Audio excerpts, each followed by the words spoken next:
കായിക ലോകം കണ്ട എക്കാലത്തെയും വലിയൊരു തിരിച്ചുവരവ് യൂറോ കപ്പ് സമ്മാനിച്ചു. മരിച്ചുപോയെന്ന് കരുതിയ അതേ വേദിയിൽ രാജ്യത്തിനായി ഗോളടിച്ചുകൊണ്ട് ഡെൻമാർക്ക് താരം ക്രിസ്ത്യൻ എറിക്സന്റെ മടങ്ങിവരവിനെ വാഴ്ത്തുകയാണ് ലോകം. എറിക്സനെ മാത്രം കാണുന്ന വാഴ്ത്തുന്ന ഈ സമയത്ത് മറന്നുപോകാൻ പാടില്ലാത്ത ചില പേരുകൾ ഓർമ്മിപ്പിക്കുകയാണ്. ഡെൻമാർക്ക് ടീമിന്റെ ക്യാപ്റ്റനായിരുന്ന Simon Kjaer, Denmark team doctor Morten Boesen, Danish team physio Morten Skjoldager, Euro 2020 chief medical ഓഫീസറായിരുന്ന Mogens Kreutzfeldt, stadium medical manager Frederik Flensted, pitch side emergency ഡോക്ടറായിരുന്ന Anders Boesen, paramedical officer Peder Ersgaard, UEFA medical officer Jens Kleinefeld, Valentin Velikov എന്നിവർ. എങ്ങനെയാണ് ലോകത്തെ നിശ്ചലമാക്കിയ Christian Ericsson വമ്പൻ ആരവങ്ങളിലേക്ക് വീണ്ടും തിരിച്ചെത്തിയത്? മേൽപ്പറഞ്ഞവരാണ് മരിച്ചുപോയെന്ന് കരുതിയ Christian എറിക്സനെ ജീവിതത്തിലേക്കും കളിക്കളത്തിലേക്കും തിരിച്ചു കൊണ്ടുവന്നത്. 18 മാസങ്ങൾക്ക് മുൻപ് 2021 ജൂൺ 12-ന്, ഒന്നുകൂടി കൃത്യമായി പറഞ്ഞാൽ 1100 ദിവസങ്ങൾക്ക് മുൻപാണ് കഴിഞ്ഞ യൂറോ കപ്പിൽ ഡെൻമാർക്കിൻ്റെ ആദ്യ മത്സരത്തിൽ ലോകത്തെ നിശ്ചലമാക്കി ക്രിസ്ത്യൻ എറിക്സൺ കുഴഞ്ഞു വീണത്. കോപ്പൻഹേഗനിലെ മൈതാന മധ്യത്ത് വിതമ്പിക്കൊണ്ട് സഹതാരങ്ങൾ വട്ടം കൂടി ആ ദൃശ്യം മറച്ചു. എതിരാളികളായ ഫിൻലൻഡിൻ്റെ ആരാധകൻ കൂടി നൽകിയ പതാക കൊണ്ട് മറച്ച് എറിക്സനെ മൈതാനത്തിന് പുറത്തേക്ക് കൊണ്ടുപോയി. ഹൃദയസ്തംഭനം മൂലം കുഴഞ്ഞു വീണ എറിക്സണ് മൈതാന മധ്യത്ത് കിട്ടിയ ഫസ്റ്റ് എയ്ഡ് തന്നെയാണ് മടങ്ങിവരവിനുള്ള ആദ്യ ടിക്കറ്റ് സമ്മാനിച്ചത്. എറിക്സണ് വായുസഞ്ചാരം ഉറപ്പാക്കി ടീം ക്യാപ്റ്റൻ സൈമൺ കയർ. ടീം ഡോക്ടർ മോർട്ടൻ ബോസൻ ഹൃദയഭാഗത്ത് മസാജ് നൽകി. പ്രാഥമിക രക്ഷാപ്രവർത്തനമായ CPR, ഒപ്പം രക്തം വീണ്ടും ഹൃദയത്തിൽ നിന്ന് പമ്പ് ചെയ്യുന്നതിനായി ഡെഫ്രിബിലേറ്ററുടെ ഉപയോഗം. അത് നിർണായകമായി. യുവേഫ മെഡിക്കൽ സംഘവും അതിവേഗം ഇടപെട്ടു. എറിക്സനെ നഷ്ടമായി എന്നായിരുന്നു ടീം ഡോക്ടർ മോർട്ടന്റെ അപ്പോഴത്തെ വാക്കുകൾ. എറിക്സനെ തിരിച്ചു കിടത്തിയപ്പോഴും അയാൾ ശ്വാസം വീണ്ടെടുത്തിട്ടുണ്ടായിരുന്നില്ല.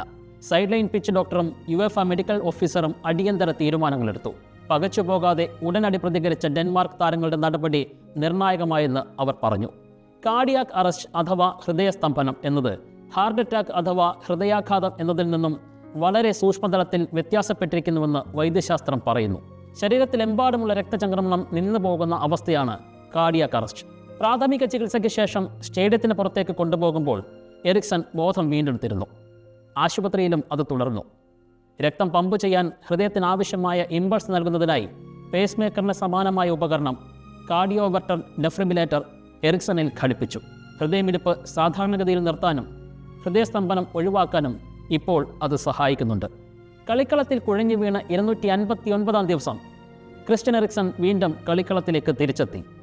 ഇംഗ്ലീഷ് പ്രീമിയർ ലീഗിൽ ബ്രെൻഫോർഡിനായി കരാർ ഒപ്പിട്ടു.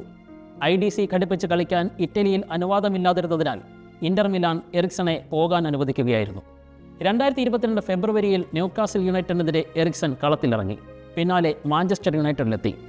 നവംബറിൽ ഖത്തർ ലോകകപ്പിൽ 3 മത്സരങ്ങളിലും ഡെൻമാർക്കിനായി എറിക്സൺ കളിച്ചു. കഴിഞ്ഞ ദിവസം യൂറോ കപ്പിൽ സ്ലോവേനിയക്കെതിരെ താൻ മരിച്ചുപോയെന്ന് ലോകം കരുതിയ അതേ ടൂർണമെൻറ്റിൽ 17-ാം മിനിറ്റിൽ രാജ്യത്തിനായി ഗോളടിച്ചുകൊണ്ട് എറിക്സൺ ചിരി തൂങ്ങി. മരിച്ചുപോയെന്ന് കരുതിയവൻ്റെ തിരിച്ചുവരവ്. അതിനയാൾ കടപ്പെട്ടിരിക്കുന്നത് ഒപ്പം നിന്ന താരങ്ങളോടും മെഡിക്കൽ സംഘത്തോടുമാണ്. ലോകത്തെ ആദ്യം ഞെട്ടിക്കുകയും പിന്നീട് അതിശയിപ്പിക്കുകയും ചെയ്ത തിരിച്ചുവരവിന് വഴിയൊരുക്കിയ മെഡിക്കൽ സംഘം ആദരിക്കപ്പെട്ടു. ഡെൻമാർക്ക് ടീം ക്യാപ്റ്റനും ടീം ഡോക്ടറും യുവേഫ മെഡിക്കൽ ഉദ്യോഗസ്ഥരും അടങ്ങുന്ന 9-അംഗ സംഘം യുവേഫ പ്രസിഡന്റിൻ്റെ പുരസ്കാരത്തിന് അർഹരായി.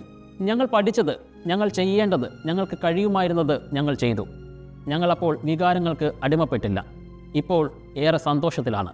ഇന്നലെ ക്രിസ്ത്യൻ എറിക്സന്റെ ഗോൾ കണ്ടതിന് പിന്നാലെ കോപ്പൻഹേഗനിലെ ചീഫ് മെഡിക്കൽ ഓഫീസറായിരുന്ന മോഗൻസ് ക്രോയിറ്റ്സ്ഫീൽഡ് ഇങ്ങനെ പറഞ്ഞു നിർത്തി.